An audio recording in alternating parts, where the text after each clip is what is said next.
Alliance, which currently has over 17,000 members, making it one of the most successful new immigrant workers' unions in the U.S. The union primarily organizes yellow medallion lease taxi drivers, and those that are affiliated with the class understand that very well. Its most notable success to date is building the Health and Wellness Fund for the New York City taxi drivers in 2013 and 2014. Professor Mathew's book, Taxi, Cabs, and Capitalism in New York City, documents much of this experience of organizing immigrant taxi workers. He is at UCLA today to deliver a lecture on labor issues surrounding the rise of TNCs entitled, Are We Ready to Be Uberified? Labor Issues Arising with the Growth of Transportation Network Companies. Please join me in welcoming to UCLA, Professor Mathew.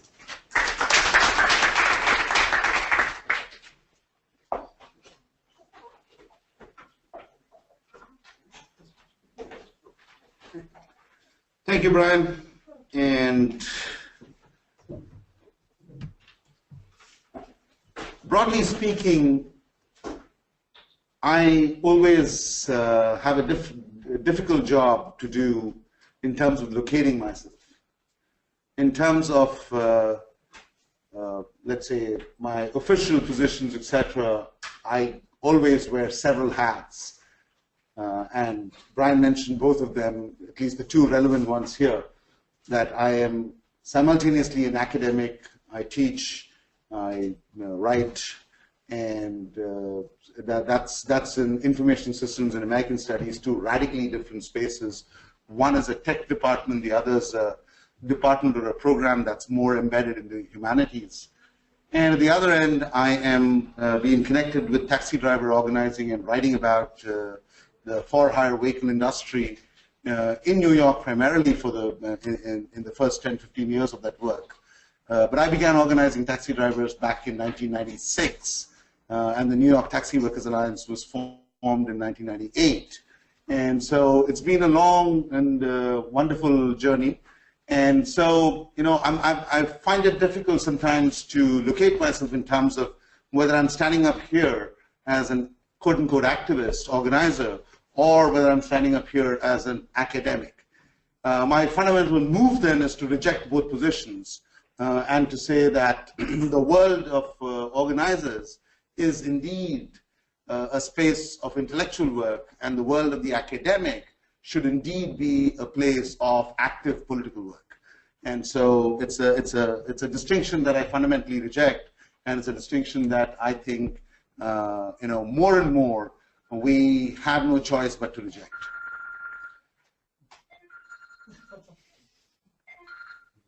See, I'm going to be talking about that kind of digital technology in a minute. So I want to start speaking today out of the city of Austin, Texas.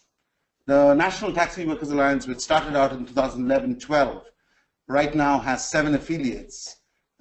New York, Philadelphia, 4 counties around Washington, D.C., Austin, Texas, San Francisco, San Jose, and the latest one that we've been organizing here is in Los Angeles. So with 7 affiliates or 7 active quote-unquote chapters, I move around between these chapters as the secretary of the National Taxi Workers Alliance. And one of the places that I've spent an enormous amount of time in the last 2 to 3 years is Austin, Texas. What distinguishes Austin, Texas today from most other American cities of comparable size or larger, Austin is about 1 million people at this point, and so much smaller than Los Angeles, much smaller than New York City, but I mean, Austin is the fastest growing American city at this point in terms of the tech investments that are going in, etc., and being like many other huge university towns, that kind of coming together of the tech world and the university world is happening very precisely in Austin. What makes Austin distinct at this particular moment is that on the 7th of May 2015, a few months ago, through a democratic vote that resulted in a particular set of decisions, Austin forced Uber and Lyft to leave the city. And the battle was a battle over regulation. And I've spent many, many months working with the taxi drivers, working with some of the Uber drivers, building that strategy that finally created that situation wherein Uber and Lyft, if they were to operate in Austin, would have to operate under a regulatory framework that the city council had voted upon. But instead they chose to leave. So I want to start with three stories, three very quick vignettes. The first goes back to 2013 when Uber was just making an entry. Another one of an early version of Uber, another company called Sidecar, had already been in Austin for about a year at that point. And I was out in the airport holding lot. Now, I don't know whether people are familiar with the idea of a holding lot, but that's where taxi drivers gather. They line up in a holding lot, and then they go to the terminals to pick up passengers. So at any one point in time, for a taxi driver organizer, the airport holding lot is the ground, is the space where you do a lot of organizing work. And so I was out in the middle of the taxi holding lot, and one of our organizers from the local union, the Taxi Drivers Association of Austin, Dave Passmore, he started beckoning to me.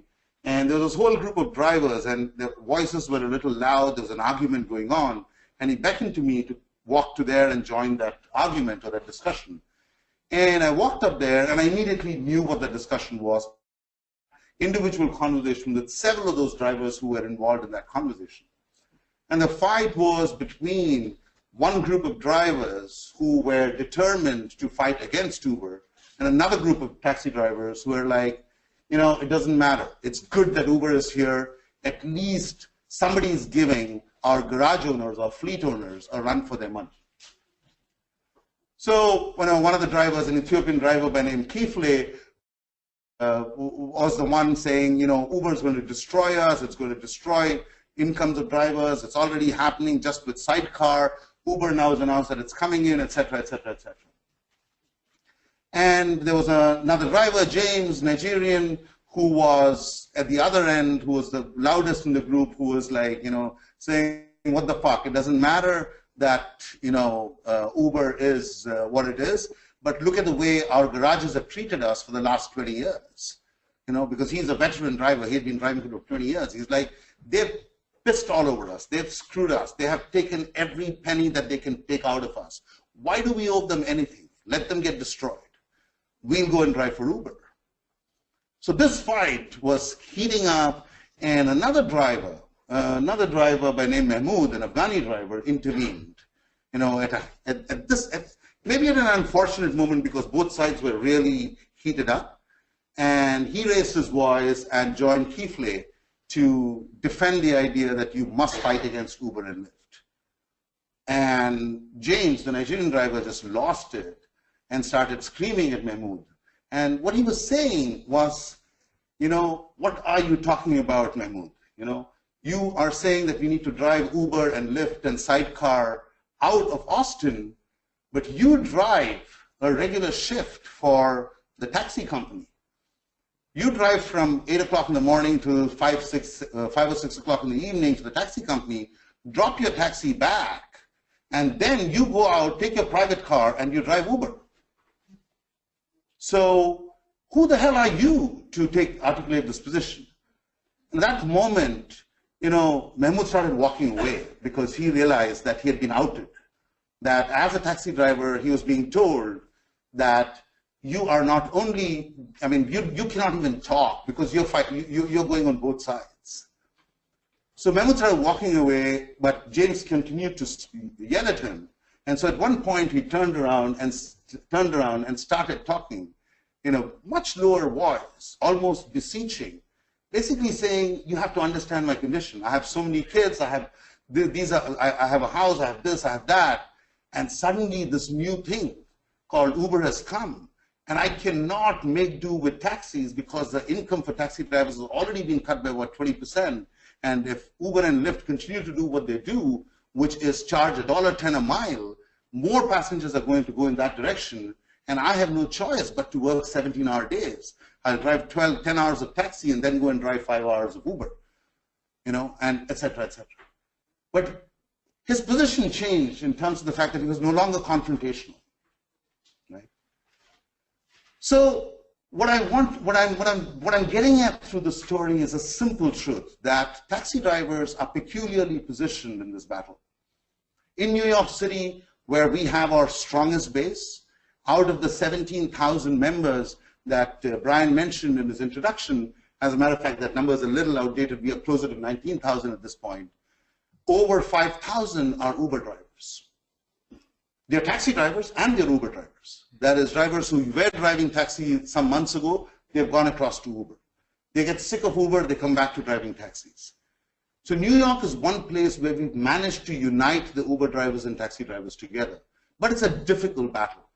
In places like Los Angeles, and we are able to do that in New York for a particular reason, and the reason we are able to do that in New York is because we won a regulatory battle in New York against Uber back in 2013, wherein the regulation we got through in 2013 as Uber and Lyft announced their entry parties was that to put an Uber car or a Lyft car or a Sidecar or a Juno on the street, it has to be a Taxi and Limousine Commission authorized plate with commercial insurance, and that every driver driving has to go through all the credentialing that a taxi driver goes through. That is, you cannot put private plates on the streets of New York City. We won that battle in 2013. So New York City taxi drivers have lost, in comparison to, let's say, LA or San Francisco, New York City taxi drivers have lost much less of their income. New York City yellow cabs, just the yellow cab sector, not the green cab, not the black car, not the limousine, not Uber, none of that, just yellow cabs, which is just 13,387 yellow cabs driving 2 shifts, used to service in 2012 about 450 to 460,000 passengers per day, right? Rides, fares per day, right? That's about close to 500,000. That number has fallen, but that number has not fallen that dramatically. That number has fallen to about 400,000. So New York City taxi drivers have managed to more or less hold on to their income, let's say minus 5%, minus 8%, something of that sort. Whereas if you take, let's say, a city like SF, 2,800 taxis at its peak. Let's take that number as 3,000. And on a Friday night, the total number of Uber/Lyft cars out there is a whopping 25,000. So you have 2,800 taxis competing for almost the same number of fares that used to be there in the past. The pie has increased because Uber fares are down to 90 cents in San Francisco. So that is the battle that's going on, right? And it's all private plates. What is this phenomenon? What does it do? And for that, I want to go back to Austin. Literally the same day after I had watched this fight unfold between James and Mahmood and Keithley. As a matter of fact, that incident ended really well with Keithley and James and me having this long conversation wherein, we basically ended with asking the question, what is in the interest of a driver? Let's for a minute forget about whether it's a taxi driver or an Uber driver, but what's in the interest of a driver, right? So that evening, I was back at the union office, at the TDA office, and the phone rings, and our lead organizer, Dave Passmore, picks it up, and then he realizes it's an Uber driver. And, Uber had been in town for in a few months. He had switched from Sidecar to Uber. On Sidecar, he had been making a lot more money because rates were, taxi meter rates in Austin, if I remember right, were about $2.75 a mile, and Sidecar was at around $2. And when Uber came in and he switched to Uber, initially it was also at $2, but then they started dumping the fare down, and they were down at about $1.10 at that point. And this driver, Khalid, was calling to say that he doesn't know what to do, in the sense that at $1.10, let's take the taxi meter, just for sake of argument, as $3, and the Uber fare is $1. An Austin taxi driver driving at $3 a mile, let's say, drives about 50 productive miles, 60 productive miles, that is the passenger in the back seat, and almost the same number of unproductive miles, that is without a passenger in the back seat, getting back to a taxi stand, getting back to the airport, cruising in downtown, right? So a taxi driver does about 120 miles in a day and makes about takes home about $100, $120 in a day.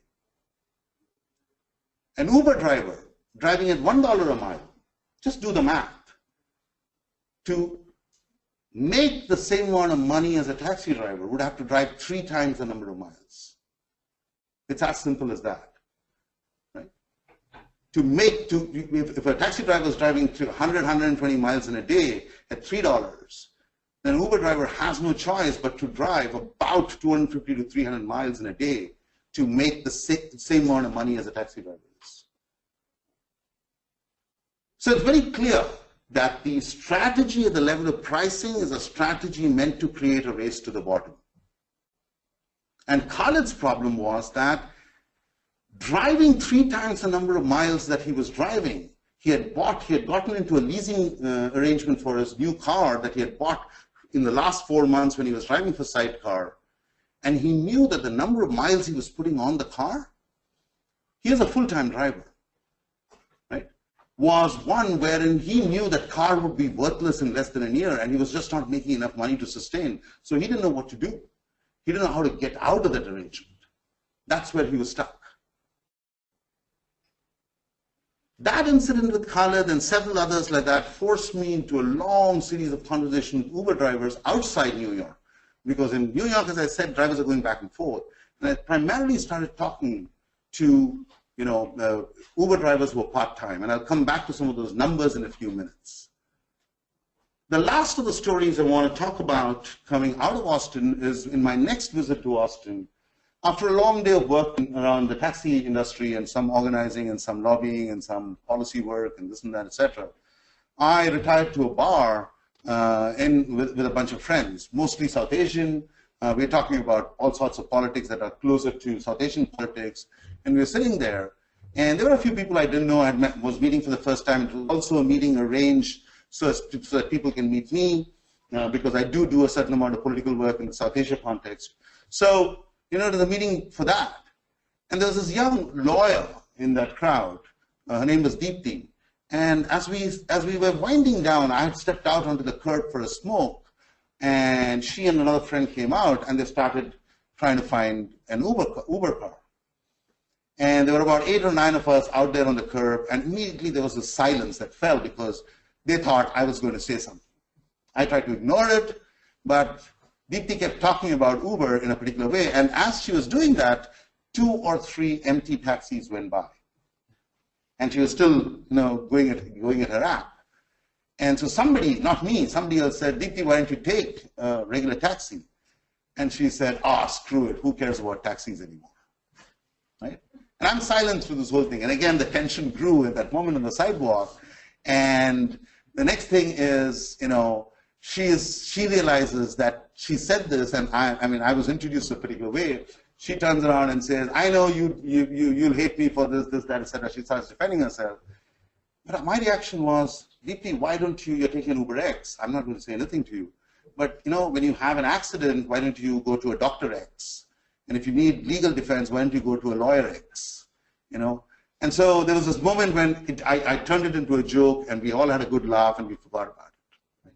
So I understand, I'm saying this last story only to point to the fact that there is a particular way in which, for a particular generation, this seems like both a particular kind of a cultural track that one is on, along with the fact that this same generation, though she's a lawyer, she has never had a full-time job.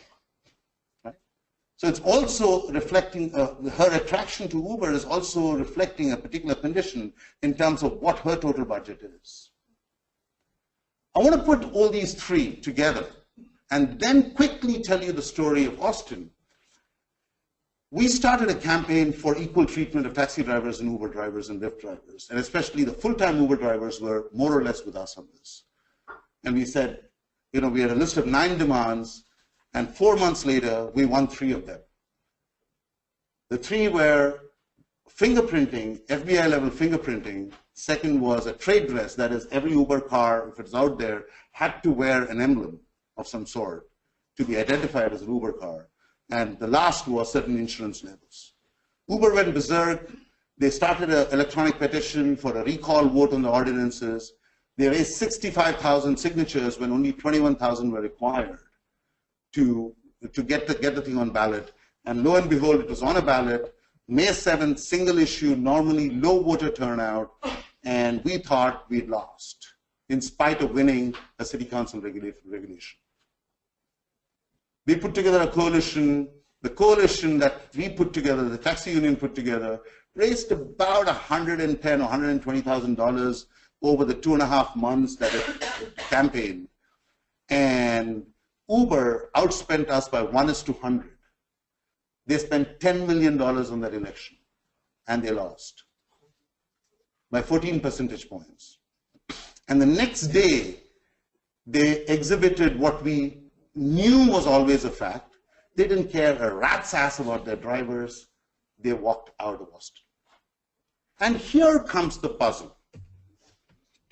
We all know that 99.99% of Uber, Lyft, drivers are lovely human beings, regular working blokes who are just trying to make a living. Even the part-timers, they are mostly people struggling to make a living, and I'll come back to that thematic in a little bit, but they are just ordinary folks trying to make things happen for themselves. And we know there's that 0.01% that causes the scandal. Every 3 months, there's this case of an Uber driver doing this to a passenger, Uber driver found with handguns in his glove compartment, etc., etc., etc. So why doesn't Uber go for fingerprinting? It's not a costly thing to do, right? It's not costly at all. So why doesn't it do it? Why doesn't it avoid the PR nightmare? As a matter of fact, it lost the election in Austin because it tried to keep twisting that fact of safety, right? It kept twisting it in such a fashion to first try and make a claim that its internal security check was superior to the FBI's security check. When it realized that the television ad campaign doing that wasn't working, it tried to confuse the issue by saying that Uber drivers were being asked to get a security test that was higher than the taxi drivers. So they kept trying also. So my question is very simple. It's fairly cheap. They pass on all their costs to the driver in any case. Why don't they yield to something that would immediately make them more of a darling? What is the answer to that? And the answer to that is that their business model is premised on two things. The business model is premised on the fact that every Uber driver has to be treated as an independent contractor. One. And two, that a large majority of Uber drivers are part-time drivers. And here I'll quickly move to a couple of California stories, wherein I've spoken to many Uber part-time drivers. And let me give you two archetypes. One story, a middle-aged ex-truck driver who realized at a particular moment, about 1.5 years ago, that he wasn't making, with his full-time job and his 9-to-5 job, right? He just wasn't making enough money to pay all the bills. He had 2 kids, etc., etc., etc. And he realized that he was going to run into a huge problem the next month. He realized that in the middle of the previous month. So he had to do something to start making money. And he needed a quick turnaround. And the quick turnaround was Uber. If there was a fingerprinting requirement, it would have taken a lot more time, and he would probably have to go for some other option to make some quick money. So Uber has, by its own numbers, and they have released all sorts of confusing numbers, but if you take the most conservative set of numbers from Uber, over 75%, 70 to 75% of their workforce works less than 20 hours a week.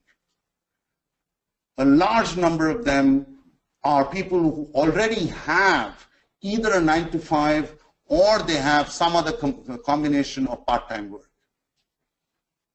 Most Uber drivers who are driving under that condition are working at least 12 to 14 hours a day. They may be driving Uber only 3 hours, but everything put together, they are working 12, 13 hours a day. So that's the fundamental framework that what Uber is doing, their great innovation is not the app. The app, I mean, if any of you follow business press, they'll tell you that any move that is made as part of corporate strategy that is imitable by any number of other people, by the competition, does not give you competitive advantage. It gives you competitive advantage for too short a period if it's imitable. And the app, in that sense, is a completely imitable thing. Anybody can produce it. So the secret, the competitive advantage, is produced through the part-timization of work and creating the race to the bottom. That is a fundamental premise on which the whole Uber business model is built. And to do that and to keep the margin for Uber in place, you have to treat them as independent contractors. So having addressed, let's say, what I'm calling the originary puzzle of what is it that is really fundamental to the Uber business model in terms of their central innovation, I now want to go into a kind of a broader scape analysis of what this phenomena is about. I think what this phenomena really is about is the intersection of two vectors that had different scales as they were emerging, and it just so happens that at this particular moment in American capitalism, these two vectors have overlapped and created a particular condition under which we will see phenomena like Uber, like Airbnb, like TaskRabbit, like the Mechanical Turk, and I can keep going on, right? In terms of the fact that this particular moment wherein two different scales are intersecting, they're creating what I call when two different vectors that are operating at two different scales intersect, there's a whole environment that's created around it. And I want you to think about this visually. Think about a huge plane that's going off in this particular vector, another huge plane that's coming at this vector. They're intersecting in space, and that whole space that's created, you'll see all sorts of quote-unquote innovations happening in that space of that intersection, in this millennial space here, right? So that is what I want to focus on for the next 20 minutes. What are these two vectors? The first vector is the broad framework of how American capitalism or global capitalism itself has moved. Starting with, let me put it this way. Here's the clue to this question. Airbnb, when does it start? It starts in 2008 at the peak of the mortgage crisis. Uber, when does it start? In 2010, when unemployment peaks in the United States, post the crisis. So here is the phenomena. The first phenomena is a broad political economic phenomena of the way capitalism is shaped up over the last 25, 30 years, post what one might call the neoliberal turn. One just keeps thinking of this neoliberal thing as this one particular framework of capitalism that is kind of steady and stable. No, it's a dynamic formation that's constantly adapting. Part of what the neoliberal frame did in the first 20 years is destroy the welfare state, destroy the Keynesian compact, all aspects of the Keynesian compact. And so in the 90s, as it began to have super profits, right, as the corporate sector began to rake in the profits in the 90s, by the 2000s, and all of the bubbles are explained through this phenomena, you have a situation wherein you have an excess, a huge pool of capital that is desperately searching for spaces of investment. The venture capital end of the capitalist frame really has to absorb that problem. And so it's looking at spaces to create, to invest that capital in. Where spaces don't exist, it'll create new spaces to invest that capital in, and because it has no choice. It's a dynamic that's produced out of the fact that there's large amounts of capital that desperately need spaces of investment. Right?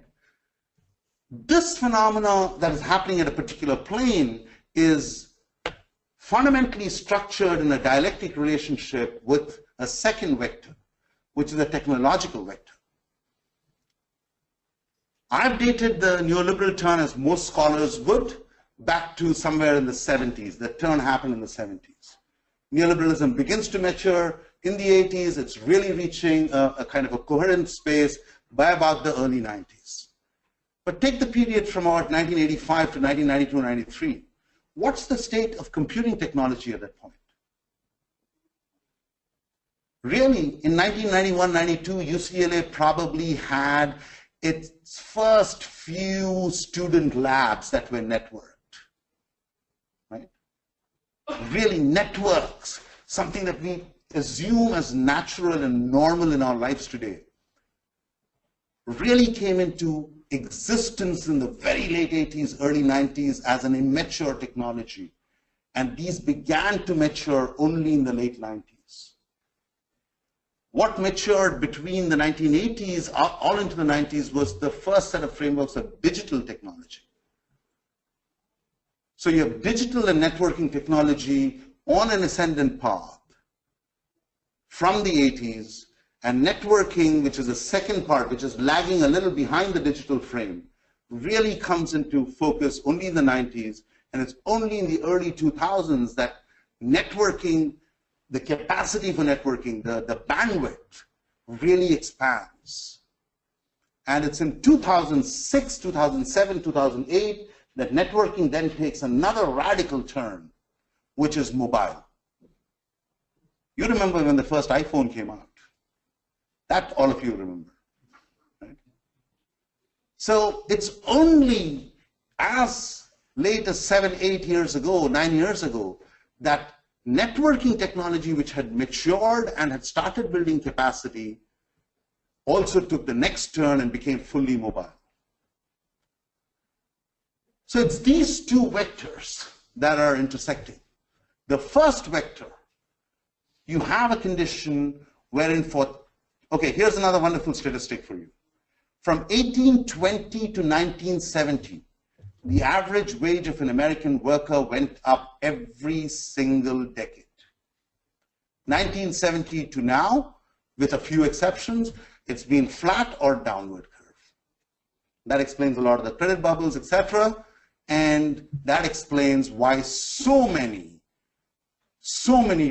people drive Uber and why they can depend on the primary segment of their workforce being part-timers. Right? So that's the first vector. The second is the technological vector.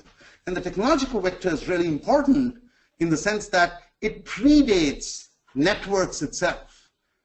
And I'm going to go into a little bit of taxi history. I'm going to go all the way back to the 1930s, the era of the Depression. You must remember that in New York, before the decade of the Depression, you had prohibition. So taxis had, during the Prohibition era, become the best front for bootleg liquor. It had been taken over by elements of the mob, and it was all cash business. It was transportation. You had a trunk in which you could put whatever you wanted, and a driver could explain large amounts of cash on his body at any point in time.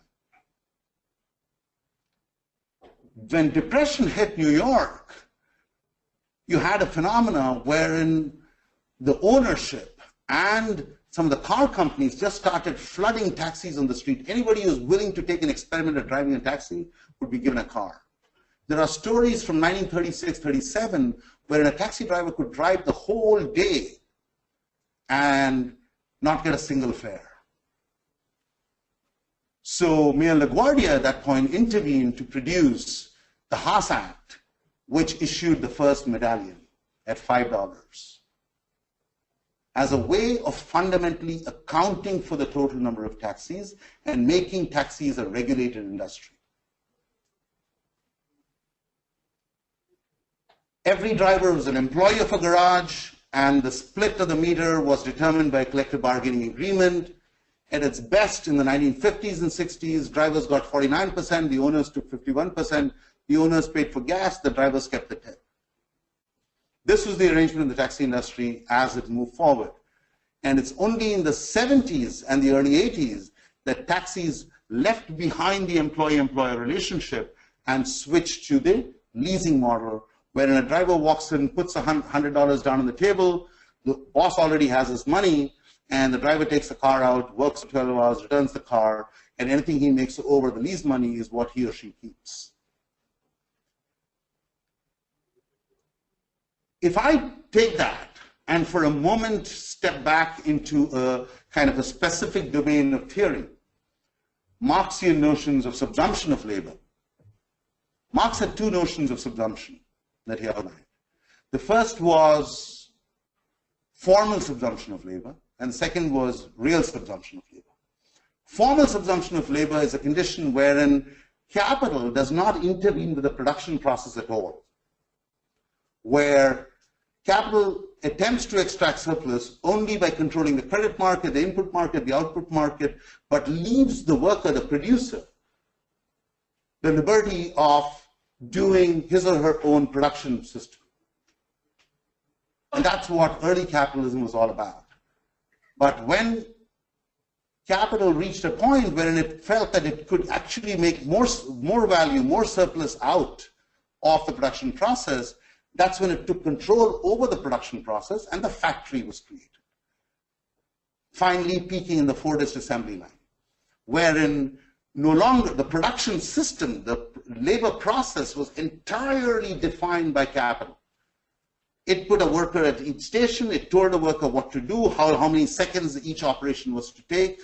That is, the worker came completely under the control of capital. And that was what is real subsumption.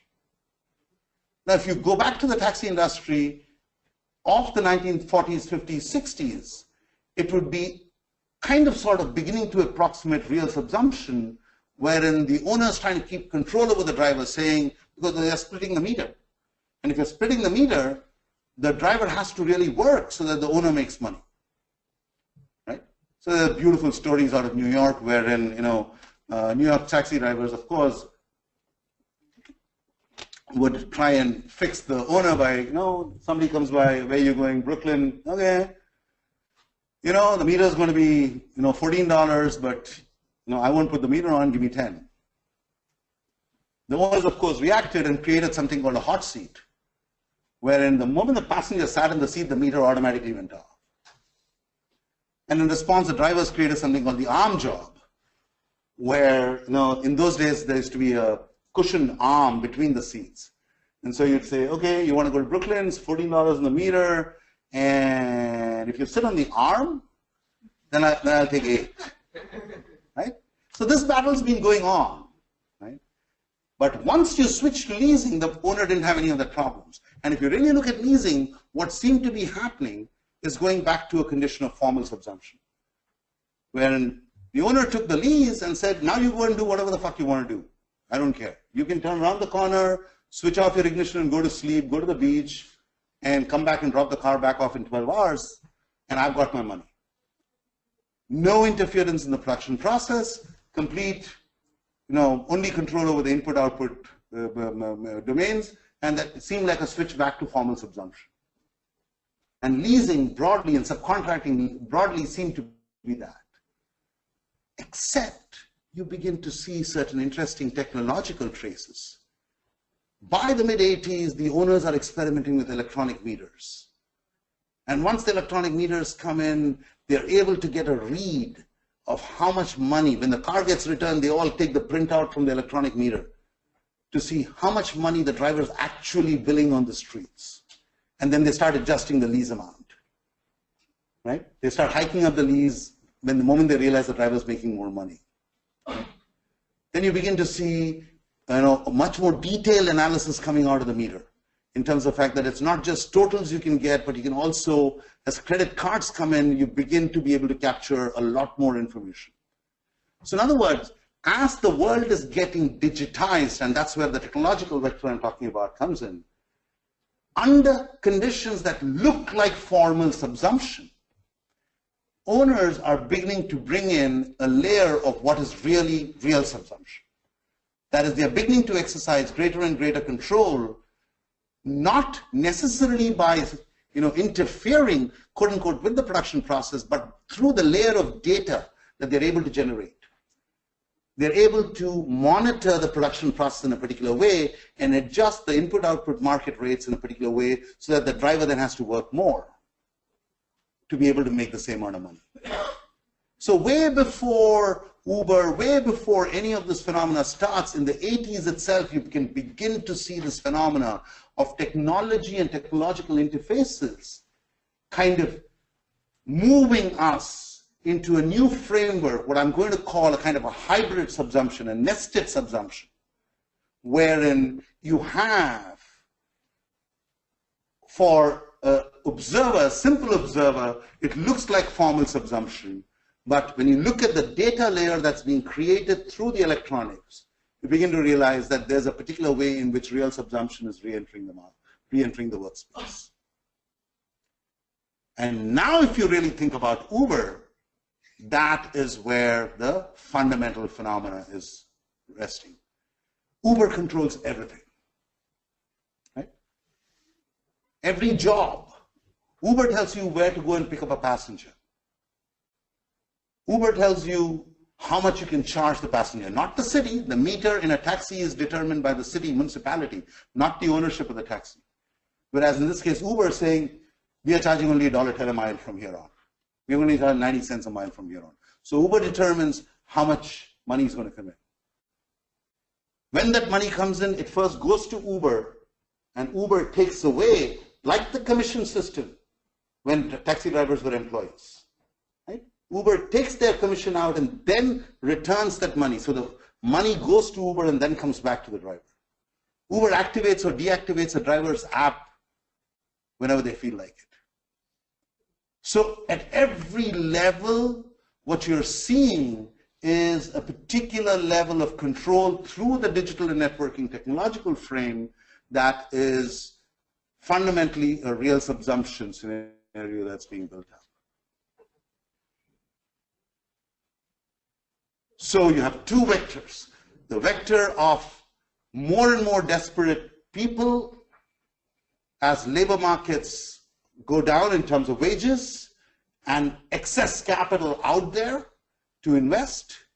And this combination produces experiments like Uber, wherein you can have that technological layer wherein you can produce enough data to have absolute control over that part-time worker that's being brought into place. So that is what the Uber phenomena in the end is. And now in the last 10 minutes, I'm going to switch from here to just looking at the world of labor politics as it's unfolding under conditions of the gig economy. I hate the word gig economy in the sense that it's trying, I mean, they tried sharing economy, it didn't work. I mean, I remember that moment, you know, they drummed up sharing economy, and it was Associated Press that did the first break. They said they're not going to use the word sharing economy because there's nothing sharing about it, right? I mean, Robert Reich was the person who wrote that first piece, calling the sharing the scraps economy. Remember Bill Clinton's labor secretary, right?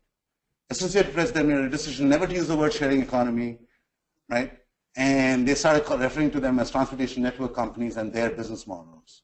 That's when this idea of a gig economy came in. I mean, what a wonderful word that became popular through the Harlem Renaissance. And what a fundamental, you know, misarticulation of the notion of a gig, which came out of a particular moment of cultural experiment, right? And now it is meant to celebrate or create a celebratory frame around desperately underemployed workers or underpaid workers. Right? What's the world of labor's reaction? Well, there is, I mean, I can stand here for the next 2 hours and describe various strategies that our union is using. You know, and I'll come to that in the Q&A if necessary. But the fundamental fact is that, I mean, there are three domains of battle. The domain of battle, one is the street. And so the question is a fundamental and a simple question. On the street, right now, the for-hire vehicle industry is going through an epochal change. And it's going through an epochal change in some part because technology was going to do that, but in some part because these two vectors happen to intersect at this particular moment in American capitalism. And it's creating a quote-unquote disruption. And we're going to see in about 5 years from now, 7 years from now, some new framework settle in. And the question for us as a union, as a labor organization, is how do we ensure that American workers, but within that a particular segment of American workers, which is the workers who are in the for-hire vehicle sector, come out of that 5-year battle as the dust settles with something. Come out on top and not be forced into a 5th decade of falling wages. And this is instructive for all of us. I mean, when I cracked that joke in Austin and I said, do you want to go, you should go to get a lawyer X and a doctor X. I mean, a lot of us here in this room as academics, I mean, we can go to Professor X also, right? It's easy. I mean, I'll tell you, for instance, you have big multinationals like Pearson and big multinationals like Bridge International. I mean, if you look at what they are doing to the high school and middle school sector in the United States and globally, I mean, Uber would seem like a saint, right? In Uganda, Bridge International has a program wherein certified teachers who get a certain wage level are being destroyed by what's called low-cost schools for the poor. They've identified the poor as a market, and you have the phenomena where you have, the advertising campaign in Uganda, in India, etc., is if you have a few spare hours, if you're a housewife, and you have a few spare hours and you're barely educated, you can come and teach. And guess what the students have to do? They're poor students, right? So the fees has to be low. So the justification is only by getting these untrained teachers whom we can pay 1/4 the wages can we keep the cost low for these students. But the students are not having a good time either. How do they try to make up the deficit? By packaging digital technology-based courses. That is courses, the teacher barely knows what's happening on the computer screen as it unfolds. I've seen this happen in the old city in Hyderabad in India. Okay. And here's the beauty of micro-pricing in this model, right? A student can come to class if he's able to pay the fees for that day. That is, your month's fees is broken up on a daily basis, and you can attend as many days of school as you can afford to pay for. So when you come in, you pay for the day and you come into class. Right? So all of this is part of the same continuum. Right? And I think, that's where we really need to think this through. Because this is not an isolated phenomenon. This is the shaping of the world under conditions of a particular kind of capital, which has enormous amounts of investment, money to invest, and it doesn't quite know what to do with it, and it's constantly going to break open, turning to the poor as a particular kind of market. The next attack, I can promise you, is going to be around basic income guarantees and how investment money is going to come in there. Okay. So, coming back to the labor organizations and what we are doing about it. So one is the street, right? We have to organize at the level of the street, create this unity between Uber drivers and taxi drivers. And as a union, it's peculiar. It's fascinatingly peculiar. The Taxi Workers Alliance is the only labor organization that's attempting to do that. Not end up dividing workers, pitching one set of workers against another set of workers. And on the ground, I get hit as an organizer. Because, for instance, you go to a city like San Francisco, which has taken the brunt of Uber. My union, my union members in SF fight with me, saying, what the fuck are you doing trying to help Uber drivers? Right? And my position is, in the end, if you enter that race to the bottom, and there are many different ways in which you end up entering the race to the bottom, you're going to get screwed. So you have to build that. And you have to build a whole bunch of new institutional structures. I mean, Uber's prediction was that the taxi industry would evaporate, would fall apart in the first 2 or 3 years of Uber's operation. But that's not happened. Uber has been in operation for 6 years, and the taxi industry in most parts of the world is standing.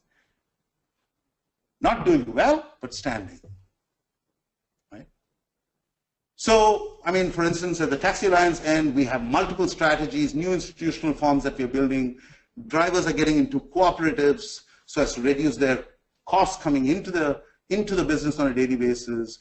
We have a national app that's going to be competing on the streets. It's going to be called Cabot. It's not yet launched here. We've just launched it in Austin. It's geofenced into Austin. It's going to be called Cabot. It's going to arrive in LA in a few months from now. So that's market level work. The second is regulation, like the regulation we won in Austin. There's absolutely no argument. I mean, this is what fundamentally bamboozles me. So labor organizations like ours are pushing and saying, wait a minute, regulation of a particular variety to ensure public safety, to ensure a certain amount of wages for workers, a certain degree of accountability. You know, for instance, does anybody know how many accidents Uber drivers have? Taxi drivers' accidents is all public knowledge, right? Almost every driver's record is available publicly in most parts of the United States. You can know the total number of rides, whether drivers are interrupted, how much insurance claims have been filed. You can get the entire record. Why? Because of a simple fact that this is a public service. Transportation is part of a public service framework, and so policy making around it has to be determined through data. And therefore, it's been a fundamental, hard-written law, literally in the taxi industry for the last century, that all data related to for-hire vehicles is public data. So that policy, so that regulators can look at it, articulate policy, so that labor organizations can look at it, articulate their positions, so the public at large can be part of these debates. So, how many accidents is Uber drivers having? This has got nothing to do with, I mean, as you by now know that I have no bone to pick with Uber drivers. As a matter of fact, I'll support them in every stage if needed. Right? But that data should be public. But it's not. Why? Because Uber claims it's private business data. So no data is out there. Okay, if Uber went to town in New York trying to claim, you know, they played the race card saying taxi drivers don't pick up African Americans. And there's a public record in New York City of ride refusals, how many refusals per month, how we've done as a union, as a workforce, how we've taken on that question of racism and ensured that that curve is a downward curve, where refusals go down month by month, year by year. Uber can make this claim because it's kind of part of a popular mythology because nobody's looking at the downward curve. But what is Uber's stats on it? Of course, we don't know. It's private data. Right? So regulation is an absolute fundamental in any industry that involves public safety and a particular aspect of, you know, fitting into a broader service framework. Regulation is an absolute necessity. So that's the second pillar. And that's where some of our daily battles of each of our locals is going on. Our locals take up the regulatory battles, and like the one in Austin that we won, like the one in New York where we won, in Philadelphia we are locked in a battle right now. Where in Uber's strategy, it knows that if it comes to the municipal level, it's going to run into a problem because municipal governments tend to be quote-unquote more liberal. Right? Whereas it can go to a state legislature where, especially in states where a large number of legislators may be coming from areas that don't even know what a taxi is. And you can stuff their pockets and you have legislation that bypasses the municipal level. So that's Uber's strategy everywhere. California is where it did it initially. Where should Uber be? What level should Uber be regulated at in California? It should be regulated at the municipal level. But no, it's happening at the state level. Right? And there, all I want to say is, and this is much more of a speculative move on my part, not a move that I am, let's say, have a long and detailed analysis of. But I also think the struggle around something so simple as regulation, wherein legislators are looking at this new thing called an app and saying, oh, it's an app, we need to support this economy, and therefore Uber is a different business model, therefore we are worried about regulating it. I mean, it's a particular, I almost feel like saying, if I was to make a small pronouncement, I would say it's a fundamental lack of literacy at the level of level of legislative bodies in terms of, okay, it's technology, but so what?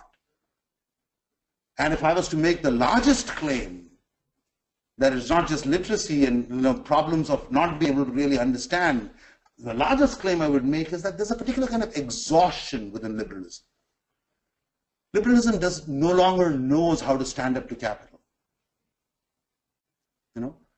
Governance as a domain is a constantly failing domain because liberalism is exhausted. It doesn't yet know how to stand up to this new form of very aggressive capital. So that's the second pillar, regulation. And the third is litigation. The New York Taxi Workers Alliance has several lawsuits against Uber that's currently ongoing. I won't go into details of all of them. Some of them are the federal level, some of them the state level. We had a huge victory last week when the Department of Labor, like the California Labor Commissioner, the New York Department of Labor, finally said, okay, they looked at a couple of cases and said, okay, Uber drivers are employees. There's almost no doubt that all case law points to the fact that Uber drivers are employees. So the Taxi Workers Alliance, along with another case that's going on in California, and I won't go into details of the California case unless we have questions coming back later, but our case is exactly a very similar one, though we've taken a much more, let's say, what I could create a move on the question of arbitration, and I'll get into details only if we need to. But the fundamental thing is that we are moving with litigation on the question of employee-employer relationship. And again, we are the only labor union doing it. We are a small labor union. What are other labor unions doing?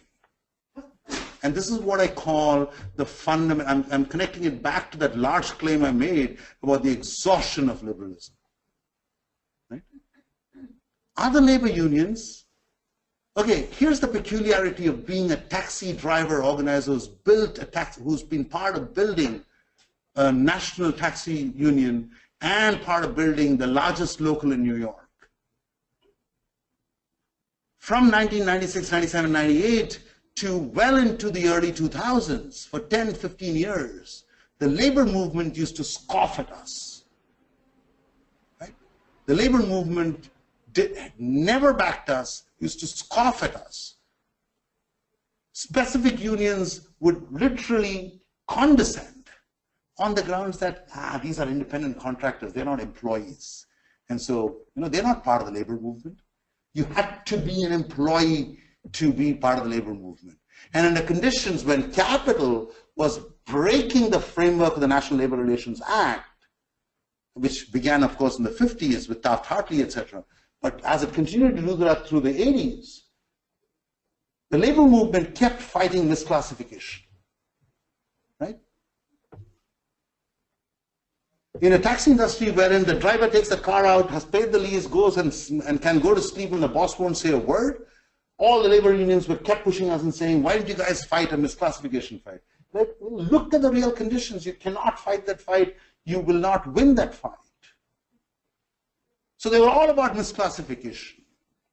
And when you have an opportunity like the one here with Uber to really fight a brilliant misclassification battle, one which could restore labor to a new level of a power balance within the infrastructure of liberalism. Most of the labor unions in the labor movement don't want to do it. Why? Because Uber is too big. They want to find a way to suck up to Uber. So we have a couple of labor unions that are literally begging Uber, knocking on their doors and say, we'll stand up and say that Uber drivers are independent contractors, even though case law points in the direction of them being employees. And they've ended up creating company unions. So, in other words, I'm saying that the labor movement, with the exception of few, and within those few, more specifically my union, is the only one that's really taking this battle on. Most of the others are trying to find a way, under conditions. Look, the labor movement in the United States has steadily been going down. They've been losing membership. So suddenly they see this as a way of making some quick money, I think. I'm not going to get too far into why they are doing it, but I'm saying, even as we speak, the labor movement is missing a historic opportunity, and maybe a small, little fighting union like the Taxi Workers Alliance will hold the ground and win a big victory for labor very soon. Thank you.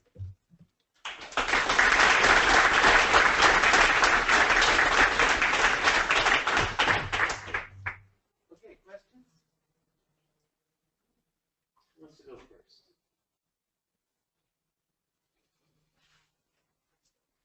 Okay. You spoke more a bit about regulations that you would like to see regarding safety, wages, and accountability. Are there any regulations on the taxi industry that you would like to see removed? Can you repeat the question? Because of the webinar. Yeah. So are there any regulations that you'd like to see removed in the taxi industry? Sure, there are bound to be lots of regulations depending on each municipality that we would like to see removed. For instance, in New York City, we've just had a really good outcome on a regulation, which is, different kinds of taxi drivers had different kinds of licenses. A yellow taxi driver had to have something called a hack license. A livery driver had to have something else, etc., etc., etc. We've just moved to a universal commercial taxi driver for-hire vehicle sector license, right? So I think there are lots and lots of regulations that one can look at. For instance, there's a regulation that says that even as this technology enters, in New York City, we went through a battle of a lifetime, wherein we were all for bringing credit cards and some kind of, for public policy. We supported that idea. But, of course, when the regulation actually came down, it came down through a series of RFPs, wherein you had to go to specific vendors to get it. On that front, we said, no, define a technological standard and leave it to the market. Right? And finally, in a city like New York, we are moving towards that. In other parts of the United States, they've already moved to that. Right? So I think regulation is not a kind of a frame that simply says all regulation is fundamentally good. Right? But I'm saying there are some specific and historical trajectories in regulatory frameworks which have been about public safety, it's been about public service, it's been about taxi drivers and the for-hire vehicle sector providing a space for professional work, right? Rather than, you remember that, I don't know whether people here remember that Robert De Niro film, Taxi Driver, the film in which he's going crazy, right? So, to create a professional taxi driver, right? And so there are certain regulatory strands that are about some of this, and those are really important. The United States, various municipalities have over the years tried to deregulate several times, take some of these away and leave it to the market, and every single time it's come back. I don't know whether that answers your question. Yeah. So the sort of large systemic changes you want to see within TNC, more open data, more regulations with drivers, so on and so forth. As we've seen with Austin, as you mentioned, when the city tries to take action, at least a mid to large size city, Uber has sort of the capacity and power to just leave as a form of trying to disincentivize that. Mm-hmm. Do you think that sort of those sort of changes that need to happen with Uber, do you think that has to happen on a municipal/state level, or do you think that a formulation of unions amongst Uber and Lyft drivers in some sort of labor movement that would be more effective in those? I don't know whether I followed your question, but if you're asking me whether Uber's departure from, let's say, a city like Austin, whether therefore we need to go to some other model of trying to make that regulatory framework happen. I mean, the mayor of Austin responded beautifully. The mayor of Austin said it's a market. There are many players who would be willing to work with this regulatory framework and offer similar services, right? And I mean, I don't think these are exclusive. That is, labor unions forming and then certain changes happening. No, I think we already live in a world which has a long history of transportation, of public transportation. I mean, Uber Pool is right now running low rate cars along all the major bus lines in many municipalities, right? So it's going to destroy a already weak system of public transportation, right? So I think these are decisions that can't be simply said, okay, we'll wait for these two people to fight it out and we'll see what emerges. And that's why I am pushing at the question of liberalism. What is happening to liberalism itself? Why is it that we are not willing to take the responsibilities of governance seriously, is the question that I'm almost posing. Yeah, back in the corner. Thank you for a really fascinating talk. So at the beginning of this course, Professor Manville talked about how any conversation about TNCs eventually becomes a conversation about automation. About? Automation. And when you talked about these two different vectors that have led to the kind of exploitation of part-time work, one of which is technological innovation. And it seems to me that we're only really just beginning to see the full expression of that technological innovation. And I'm just wondering if you can speculate on kind of how your work might think ahead to vehicle automation, particularly in terms of driverless cars. Yeah. Okay. So the question is, one of the vectors being technological innovation and the technological vector. We are just beginning to see the initial phases of that. We are going to see a lot more, including potentials like the driverless car, etc. Right? So, how should one think about that? And I'm completely with you. I was just going to say in terms of labor. Right. So I'm completely with you on that in terms of the fact that I think we're just beginning to see the explosion of that technological vector and all sorts of possibilities emerging out of that. Right? And I do not want to rest that question, again, only at the level of labor organizations. I mean, as labor organizations, we are doing what we are doing. I mean, there's this beautiful piece in the MIT Tech Review. MIT puts out this wonderful magazine called the MIT Tech Review. And in it, there was an article that was titled, "Who Will Own the Robots?" Right? So, and the article's premise was, we've already seen a dramatic increase in the income gap and wealth gap in the United States over the last 40 years. And as we drive this technological vector in a particular direction, the question that wealth gap will only keep going up unless we really think about some redistributive mechanisms that comes within the frame of technological growth, right? And so that is the level at which I'll rest that question. From within the limited space of being a taxi drivers union, of course, why am I launching, why is the Taxi Workers Alliance launching the single largest co-op in Austin?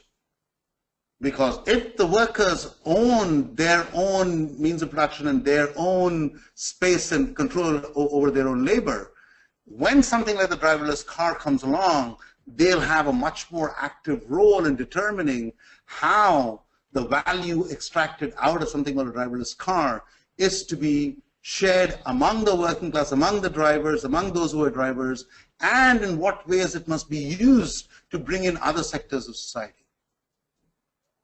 Again, I want to go back to the failure of liberalism. I think the framework of liberal governance is faced with a challenge that, it's not that difficult a challenge. If you look, and if you do the simple comparison with Europe, you'll begin to see that some of those governments are taking on the challenge far, far, far better than here.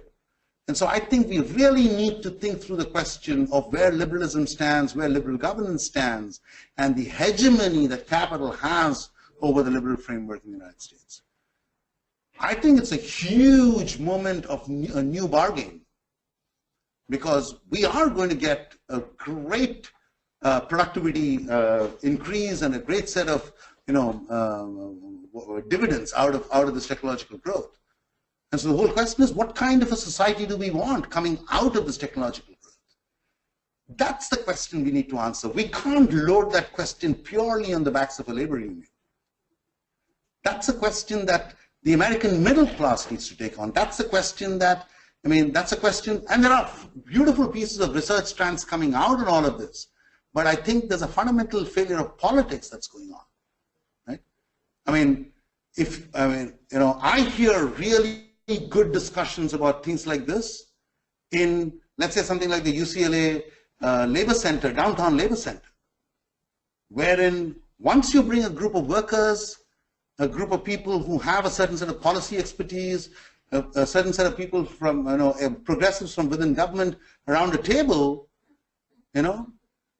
you see, you see a really interesting mix of, ideas coming out as to what we must do with this dramatic increase in productivity, this huge dividend that technology is producing for our society. Should we let a small class appropriate it, or should we really rethink it? The people who do not participate in that are the people who scoff at something like that conversation in the Downtown Labor Center, UCLA's Downtown Labor Center, by saying, oh, that's advocacy work. No, it's not advocacy work. It is a work that is trying to imagine a new society. What kind of a society do we want? Let's stop here. Professor Mathew, first off, I'd like to say it was a wonderful talk, and I actually read your book as an undergraduate for a course I took on Indian Americans in the United States. Okay.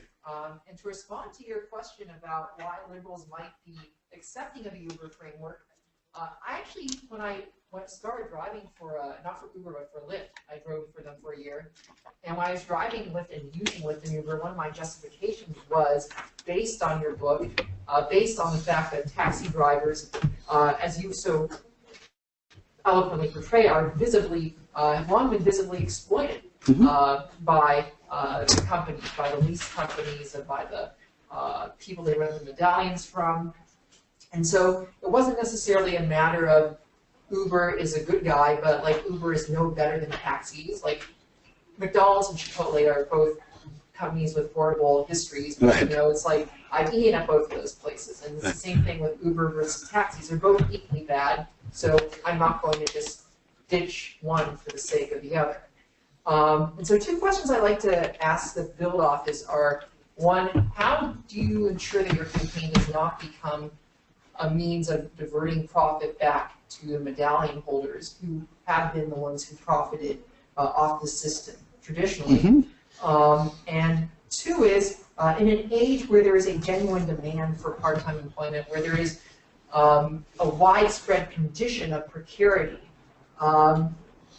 does the gig economy serve a general need, and should we be looking at new forms of welfare, new forms of social contract that can provide benefits without the guarantee, without the requirement of work, such as like a basic minimum income? Okay. Thank you so much for that question. Can you repeat that question? Yeah, I'll try. I'll try. But more concisely. Yeah. This is like the cartographer's problem, right? Yeah. Which is, if you try to build a map of the same scale as the actual physical landscape, then it's a failed project. So I will try to be concise.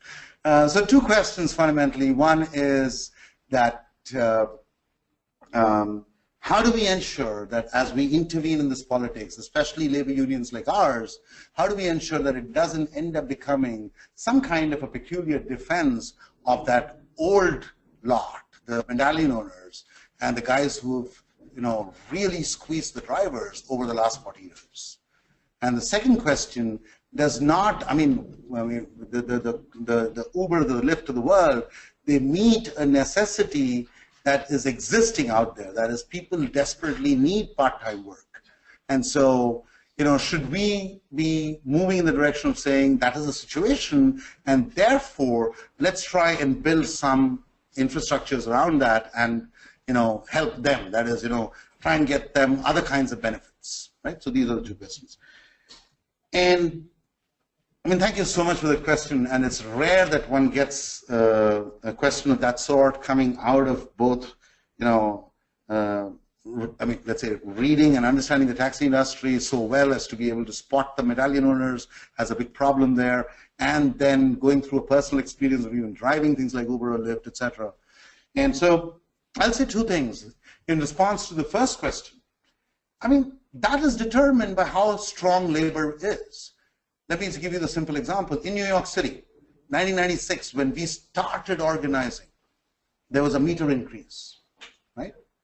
And the medallion owners, meter increase, the medallion owners ran the campaign saying, oh my God, our drivers are not making enough money, poor immigrant drivers, look at these people coming from Africa, from India, from Pakistan, oh my God, give them more money, they are desperate, right?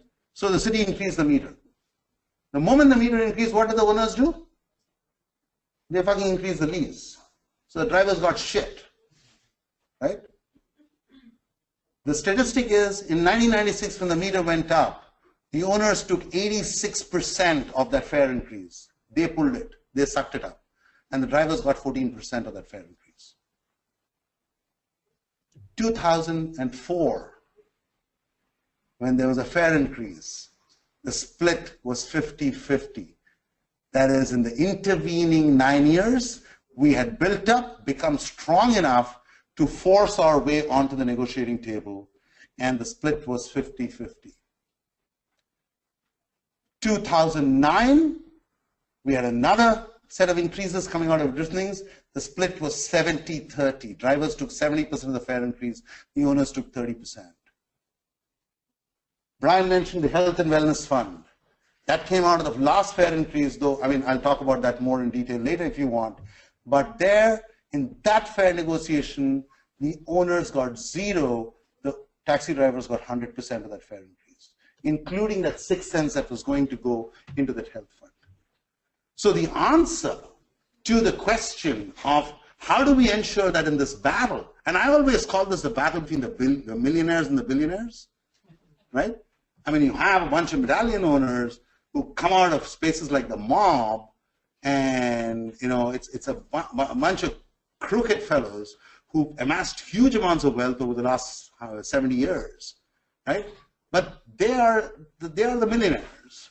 And then you have venture capital coming in the way that it does, and that's the billionaires. So it's a battle between the billionaires, and like in that, there's a famous Sufi Bhakti poet in India, called Kabir, who has this beautiful metaphor of the grind, of the grindstone, and how the grain that is closest to the stone is the one that doesn't get ground easily. And that's the worker. The worker's getting ground all the time, but the worker needs to have his independence or her independence and articulate a strategy within that framework. So, this hasn't forced us into any kind of alliance with them. As a matter of fact, right here in LA, I'm forgetting the name of the big yellow taxi owner here in LA. He made a fundamental move to join the Uber business model and try to get AB 651, I think it's called, AB 650 or AB 651, passed through Sacramento, which would fundamentally completely deregulate the taxi industry and join the race to the bottom, at the expense of the drivers. We fought it, and finally Jerry Brown vetoed that bill, right? So we're not partnering with these guys, right? They are looking out for themselves. As a matter of fact, it's a beauty. For me, I always say the fundamental beauty of this is that whenever we look at these people, we say, under normal circumstances, they would have been knocking at our door and saying, can we work together on this? But no, they don't even think like that. They think they can become Uber, right? So that's the answer to the first question. The second question, should we be accepting this? and going for trying to fix this problem by saying, okay, let's try and get health benefits for Uber drivers also. Let's try and get this, let's try. See, and here's the fundamental thing, and my comrade in the taxi drivers union in New York, the person who I work the closest with and is absolutely a visionary, the person who, for instance, dreamt up the Health and Wellness Fund for taxi drivers, the executive director of the New York Taxi Workers Alliance and the president of the National Taxi Workers Alliance, Barabi Desai, right? When she uses this metaphor to explain this, which is, you know, what does an employee-employer relationship give to the worker? What it gives is, because there's a law that says that if you're an employee, you're entitled to all these different things. It gives you the floor, right? Minimum wage, it's a floor. Particular work conditions, it's a floor. Number of vacation days, it's a floor. So it gives you the floor to stand on and say this is a stable floor, and then you can, through collective bargaining, through union activity, raise the ceiling. The taxi drivers of New York, the taxi drivers of LA, the taxi drivers which became independent contractors after the 1970s, we've had the unfortunate problem of trying to build the floor, because the floor was taken away from us. We are building the floor and trying to raise the ceiling at the same time, right?